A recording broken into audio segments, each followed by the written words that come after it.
그는 죄를 범하지 아니하시고 그 입에 거짓도 없으시며 욕을 당하시되 맞대어 욕하지 아니하시고 고난을 당하시되 위협하지 아니하시고 오직 공의로 심판하시는 이에게 부탁하시며 친히 나무에 달려 그 몸으로 우리 죄를 담당하셨으니 이는 우리로 죄에 대하여 죽고 의에 대하여 살게 하려 하심이라.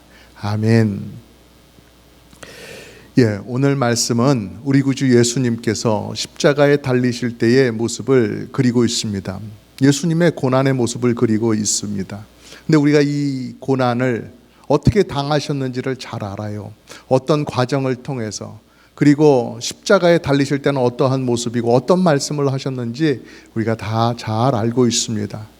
또 올해도 고난 주간을 지나면서 우리가 예수님의 이 고난을 우리가 자세하게 들여다보는 그런 시간도 있었잖아요.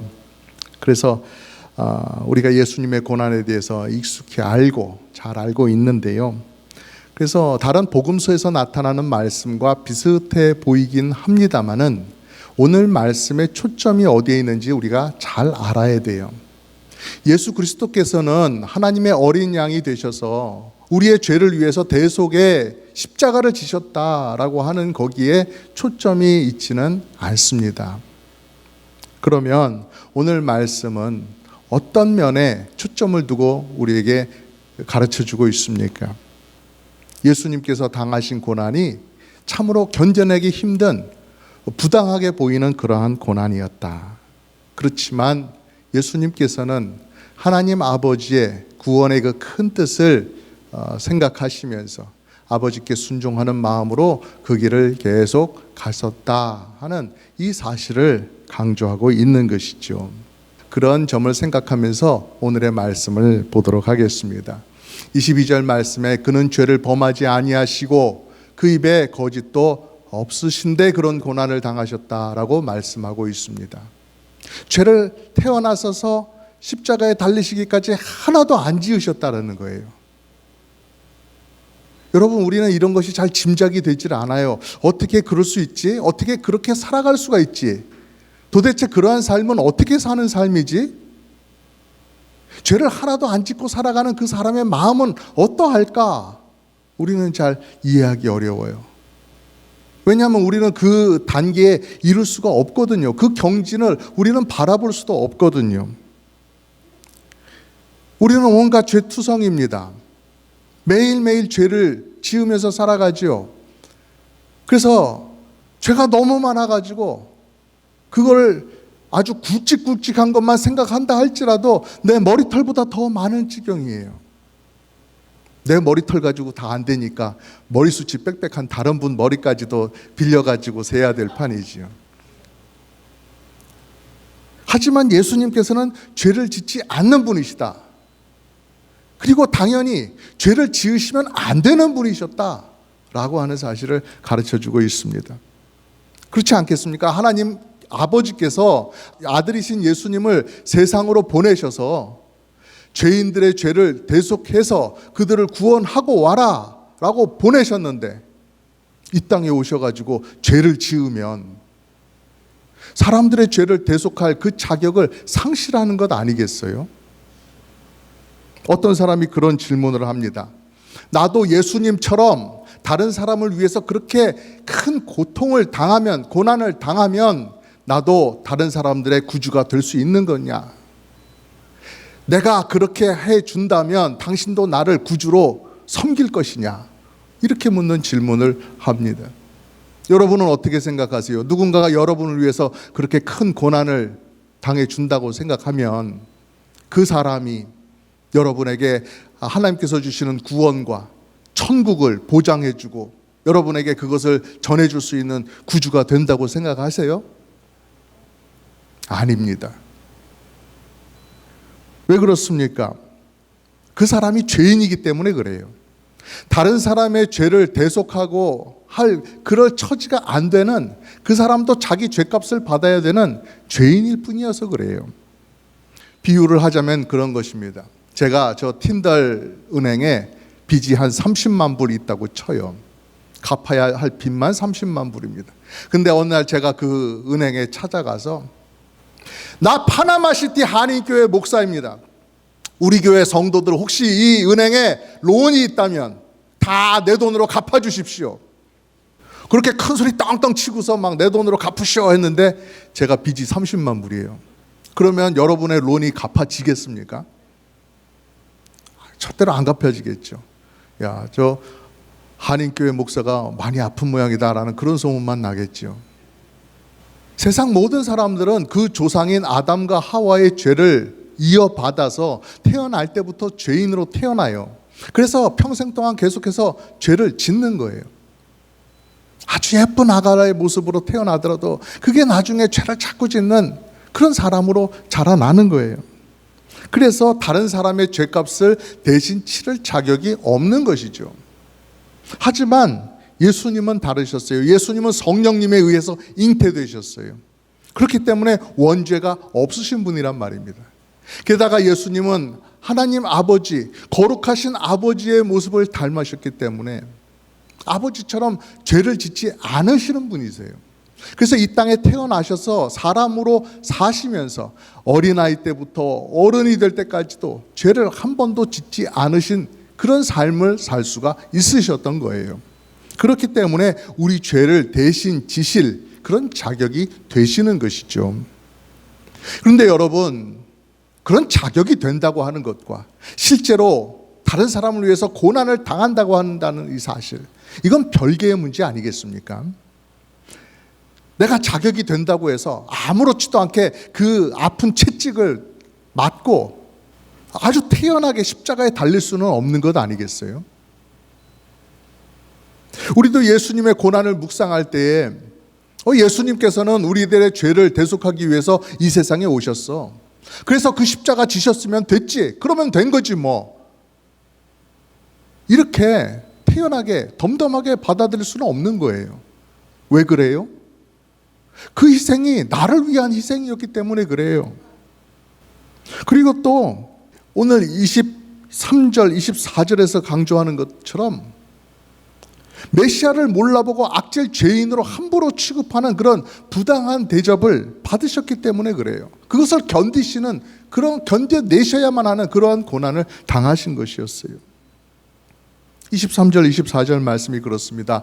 욕을 당하시되 맞대어 욕하지 아니하시고 고난을 당하시되 위협하지 아니하시고 오직 공의로 심판하시는 이에게 부탁하시며 친히 나무에 달려 그 몸으로 우리 죄를 담당하셨으니 이는 우리로 죄에 대하여 죽고 의에 대하여 살게 하려 하심이라 하셨습니다.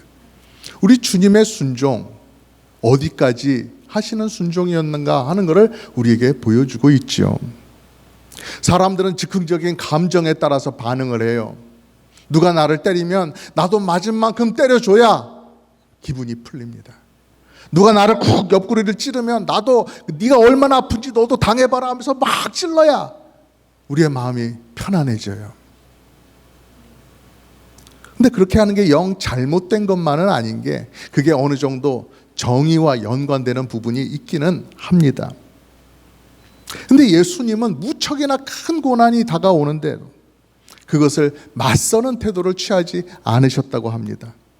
다른 사람이 욕을 하면 욕을 가만히 듣고 부당한 판결이 내려지면 그 부당한 판결을 또 따르시고 받아들이시고 때리면 맞으시고 십자가에 못 박으면 못 박히시고 그러한 모습으로 모든 것을 받아들이셨다는 거예요. 여러분, 예수님께서 큰 권능을 사용하실 수 있는 힘이 있으시죠. 그런데 그 순간에 권능을 사용하시지 않으신다고 한다면 거기서 군병들이 있고 사람들이 둘러서 있는데 그 자리에서 빠져나온다는 것은 불가능한 일 아니겠습니까? 그냥 한 명의 사람으로서, 육신을 가진 사람으로서 가만히 계시면 거기서 빠져나올 수가 없어요. 계속해서 그 고난을 당하셔야만 하는 것이죠. 그래도 여러분, 가만히 있으면 너무나 억울하잖아요. 야, 이놈들아, 내가 누군 줄 아느냐? 한번 이렇게 소리 지르고 싶지 않으시겠어요? 오늘 너희들이 했던 일 나중에 정말 후회하도록 만들어주겠다. 야, 요한아, 저 악질적인 저놈 이름 좀 반드시 좀 잘 좀 적어놔라. 뭐 이러고 싶지 않으셨겠어요? 지금 예수님은 어떤 고난을 당하세요? 채찍에 맞아서 막 살갗이 짝짝 찢어져 나가는 그런 고통을 당하신단 말입니다. 근데 무슨 말을 못 하시겠어요? 온몸이 피투성이가 되어가지고 막 쓰라리고 아픈데, 그럼에도 불구하고 무거운 십자가를 지고 그 골고다 언덕 위를 올라가셔야 되는데 무슨 불평을 못하며 무슨 악담을 못하겠어요? 어차피 만신창이가 된 몸, 이제 곧 십자가에 달려서 죽을 수밖에 없는 내 형편, 이런 걸 생각한다면 내가 여기서 대들고 쌍욕을 하고 막 온 분풀이를 하고 이러다가 몇 대 더 맞는다 할지언정 그게 무슨 대수겠어요? 하고 싶은 대로 하자, 막 해보자, 이럴 수도 있었다라는 것입니다. 실제로 그렇게 사는 사람들이 무척이나 많죠. 하지만 예수님은 다른 사람들이 보기에도 너무나 이상한데 할 정도로 잠잠히 그 모든 것들을 다 받아내셨어요. 말할 기운이 없어서, 예수님이 워낙 소극적인 성격이셔서 가만히 계신 게 아니에요. 이사야서에 예언된 말씀을 이루어 가신 것입니다. 이사야서의 말씀, 그가 곤욕을 당하여 괴로울 때에도 그의 입을 열지 아니하였으며 마치 도수장으로 끌려가는 어린 양과 털 깎는 자 앞에서 잠잠한 양같이 그의 입을 열지 아니하였도다. 아멘. 마치 양털을 깎는 자의 손에 붙잡힌 양처럼 그 양털 깎는 사람이 털을 다 깎을 때까지 가만히 있는 그 양의 모습으로 예수님을 비유하고 있다라는 것입니다. 여러분, 그러면 털 깎는 자 앞에서 잠잠한 양, 이 모습을 가지고 예수님의 어떤 면을 드러내기 위해서 이렇게 사용하신 걸까요? 예수님의 어떤 면을 보여주고 있나요? 주인이 하는 일을 잠잠히 받아들이고 기다리고 있는 그런 양의 모습처럼 하나님 아버지께서 이루라고 보내시고 또 당하라고 하신 그 고난, 그거를 다 받아내려고 하시는 예수님의 모습이셨다는 거예요. 하나님 아버지께서 주신 고난의 잔을 내가 받지 않겠느냐 하시면서 그 고난을 받으신다는 것이에요. 예수님의 순종의 모습이죠. 그러니까 예수님은 이 고난을 당하실 때, 내가 당하는 이 고난이 내가 사랑하던 내 제자 가룟 유다가 배신을 해가지고 내가 잡혀서 이런 고난을 당한다, 나는 괜찮은데, 나는 잘못한 것 없는데 저 종교 지도자들이 재판을 잘못해서 내가 처형을 받게 되었다, 빌라도 총독은 나를 놓아주려고 했는데 저 무지한 사람들이 예수를 십자가에 못 박으시오 라고 끊임없이 외쳤기 때문에 내가 결국 이 십자가를 지게 되었다, 이렇게 생각하지 않으셨다라는 겁니다. 하나님 아버지께서 세우신 그 구원의 계획에 따르기 위해서 아버지의 뜻대로 되기를 원하나이다, 내 뜻대로가 아니라 아버지의 뜻대로 되기를 원하나이다 라고 기도하시면서 이 세상에 오셨고, 그리고 평생을 사시고 한결같이, 그리고 십자가를 지시기 전에도 그러한 마음으로 순종의 태도로 그 십자가를 지셨다라는 것입니다. 그러니까 예수님께는 그 고난이 얼마나 크든지 그냥 이 고난만 잘 견디면 된다, 이 고난만 지나가면 된다라고 하는 그런 자세가 아니었다라는 것입니다. 내가 아버지의 뜻에 순종을 잘 해야 되겠구나, 순종하기 위해서 걸어가신 그러한 모습이셨다는 거예요. 여러분, 우리도 비슷한 길을 걷습니다. 예수님을 우리의 구주로 영접해 드릴 때는 내가 예수님 믿고 천국에 가야지, 내가 구원받아야지, 그 정도만 생각하고 예수님을 영접하는 것이 대부분입니다. 근데 신앙생활을 하면서 점점 믿음의 눈이 열립니다.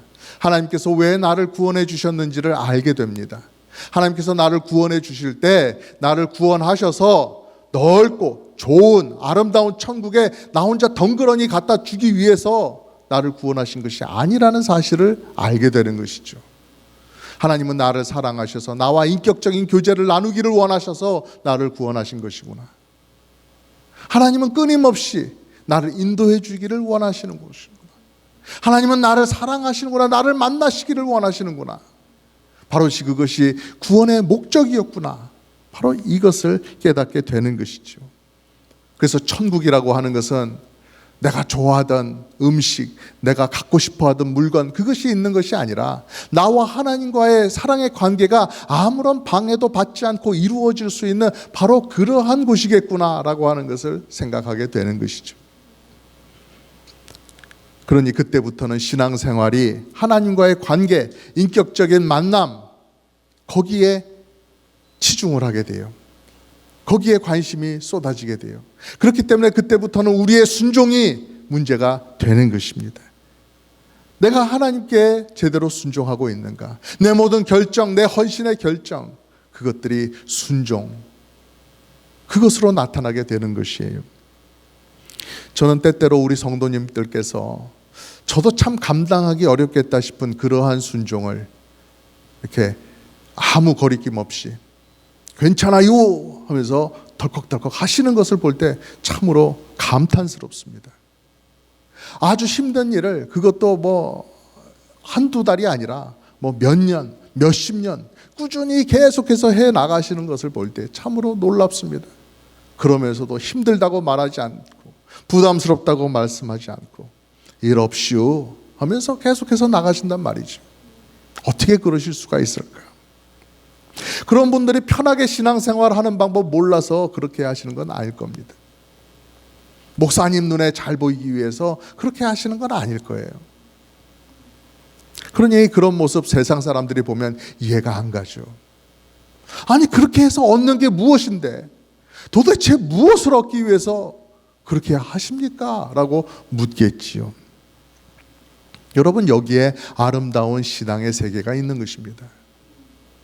하나님께서 우리의 마음에 감동을 주실 때 우리는 그것을 하나님께서 주시는 사인인 줄로 깨닫고 순종으로 응답하며 살아가는 것이죠. 하나님께서 얘야 네가 이 일을 맡아주겠니?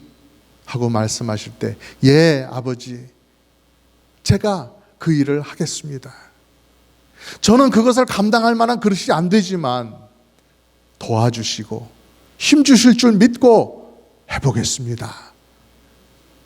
이러는 아름다운 역사가 이루어지는 것이죠.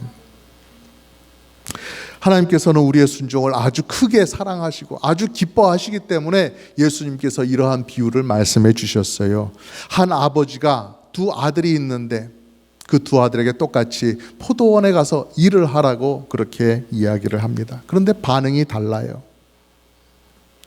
그 중에 둘째 아들에게 가서 그 말씀을 했더니 둘째 아들에게 가서 또 그와 같이 말하니 대답하여 이르되 실소이다 하였다가 그 후에 뉘우치고 갔으니 그 둘 중에 누가 아버지의 뜻대로 하였느냐, 이런 비유를 통해서 말씀하세요.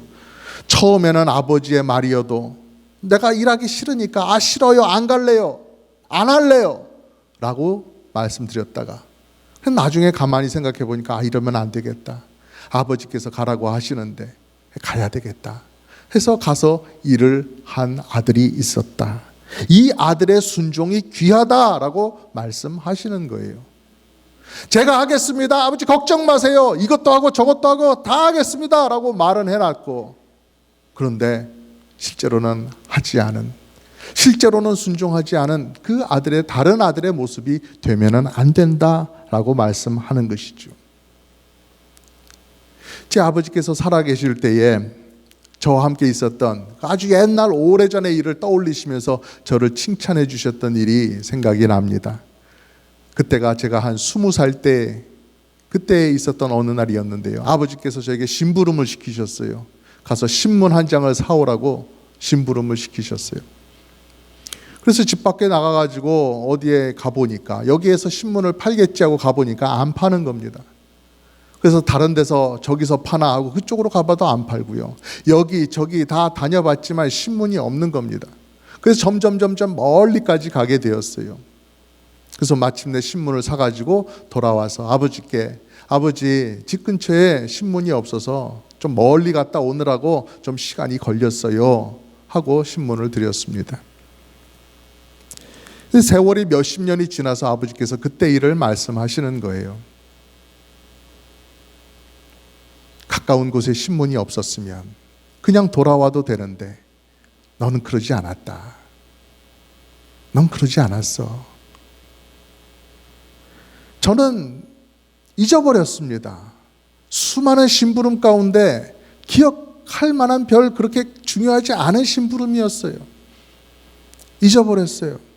마음에 두지도 않았어요. 그러나 우리 아버지는 그걸 마음 깊이 기억하시고 오랜 세월이 흐른 뒤에도 그것을 꺼내어서 말씀하시고 칭찬을 해 주시더라는 것입니다. 제가 이제는 목사가 되어서 하나님의 심부름을 한다고, 여러분을 섬긴다고 여기 자리에 서가지고 일하고 있는데요, 오늘 말씀을 보면서 예수님의 뒤를 따라가면서 우리가 하는 여러 가지 순종들, 여러 가지 순종의 발걸음, 그것이 아무리 작다 할지라도 하나님 아버지께서 보시면서 기뻐하시겠구나, 칭찬해 주시겠구나, 하나님께서 그 마음에 두시겠구나 하는 그런 것을 생각하게 되니까 마음이 울컥합니다. 여러분, 오늘 말씀에서 예수님께서 십자가를 지실 때 예수님의 입장에서 그것을 생각해 본다면, 예수님께서 십자가 지셨던 그 날을 떠올려 보신다면 무엇을 가장 먼저 말씀하고 싶으시겠습니까?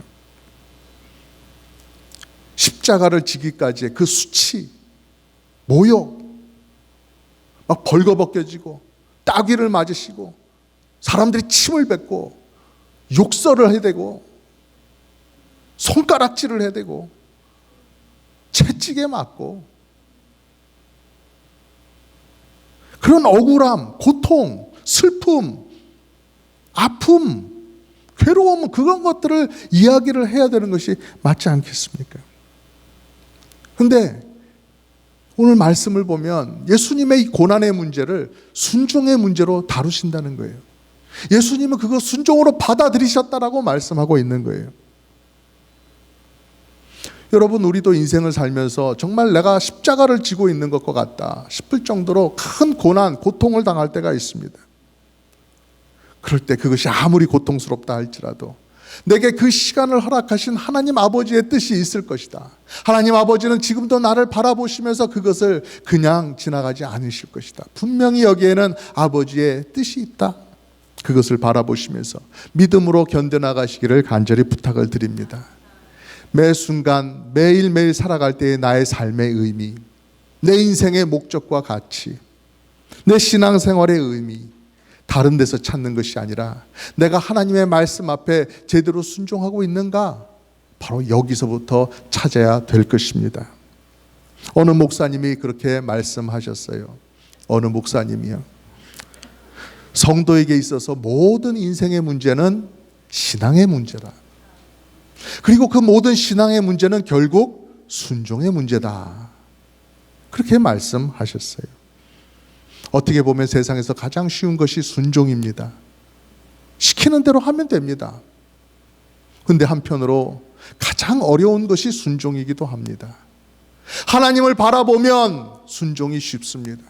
그러나 내 자신을 바라보고 내가 이거 하고 싶은데 하면은 하나님 아버지께 순종을 하기가 무척이나 어려워지는 것이죠. 여러분, 모든 것을 순종의 문제라고 생각하시면서 풀어나가시기를 바랍니다. 그래야 우리는 하나님 아버지의 뜻대로 기도를 할 수가 있고요, 또 권능으로 역사해 주시는 그 하나님 앞에서 우리는 기뻐하며 춤을 추면서 살아갈 수가 있을 거예요. 순종의 모범을 보여주신 우리 예수님의 모범을 따라서 여러분 모두 거룩한 삶을 잘 살아가시기를 주님의 이름으로 축복합니다.